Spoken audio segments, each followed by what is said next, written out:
Joker 2 review, Foliadu. Hit or miss? Folks, let's dive into a critical analysis that'll challenge everything you think about Joker, Foliadu, or Joker 2. Did Todd Phillips succeed in further deconstructing Arthur Fleck's character? Or did this bold approach miss the Joker's essence? How well did this sequel preserve the iconic villain's complexity and symbolism? Join me as we explore these questions, offering a fresh take on this controversial sequel. To start, let us know, does this Joker deconstruction make him more intriguing or just less authentic? Don't forget to like and share this video in WhatsApp and Telegram groups so your friends stay updated. Alright, let's continue. The big question is, when will the Joker finally become his classic self? This doubt lingered as I anticipated Joker, the 2019 film directed by Todd Phillips and starring Joaquin Phoenix. The movie follows Arthur Fleck's tragic, turbulent journey from his troubled childhood to his transformation into a villain, but it skips the iconic side of the Joker, the mastermind criminal we know from comics and films. Even with young Bruce Wayne's intro, we never see Arthur fully become Batman's infamous enemy. We're left waiting for the Joker who crafts elaborate schemes and shows brilliant, cruel behavior. Part of the first film's allure lies in its focus on Arthur's origin, echoing Scorsese's classics of urban decay in the 70s and 80s. This gritty, realistic style gave the story a unique angle, highlighting the villain's human vulnerabilities. Now with Joker Foliadu,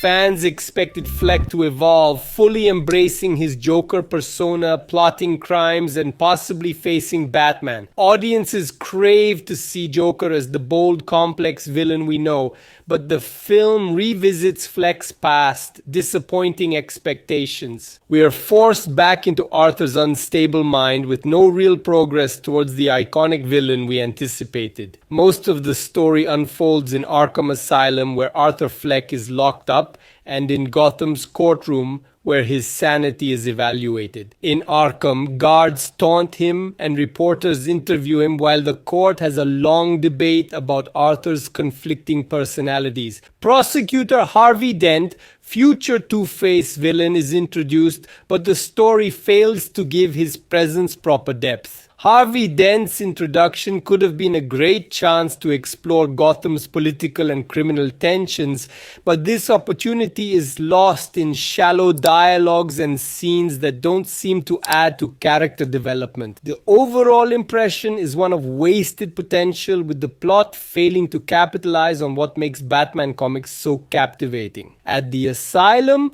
Arthur meets Lee Quinzel, played by Lady Gaga, who becomes his partner and urges him to return as the Joker. She stars in some of the film's wildest moments, including a scene where Arthur shows up in court in full Joker getup. However, these scenes lack realism and break the viewer's suspension of disbelief, as it's unlikely a court would allow such behavior. The interaction between Arthur and Lee falls short of being the film's highlight. Lady Gaga's powerful presence can't save the shallow portrayal of their relationship, resulting in forced, emotionally inauthentic scenes. The film features musical sequences where Arthur and Lee fantasize about Hollywood musicals. These scenes showcase Lady Gaga's vocals but add little value, with Phoenix's singing failing to captivate. Instead of advancing the plot, these interludes drag it out, revealing a lack of substance to hold viewers' attention for 2 hours. While musical numbers could have illustrated the character's mental chaos,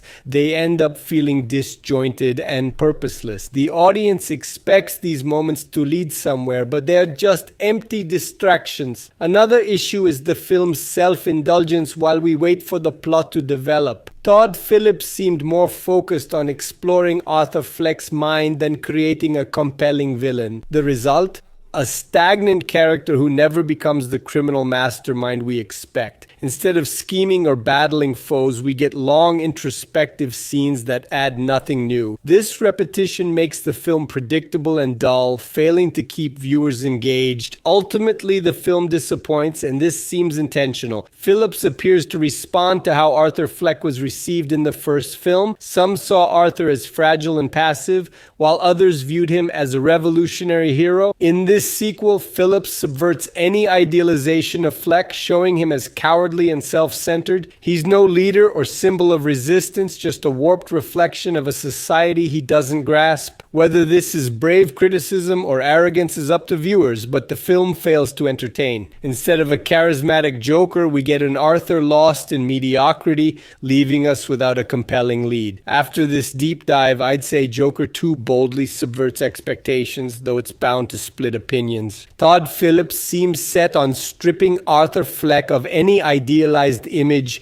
portraying him as even more vulnerable and lacking the Joker's iconic charm. While this choice might be seen as daring, it also robs the film of the emotional punch we often associate with the character. So I ask you, did this deconstruction work for you? Should this movie even exist?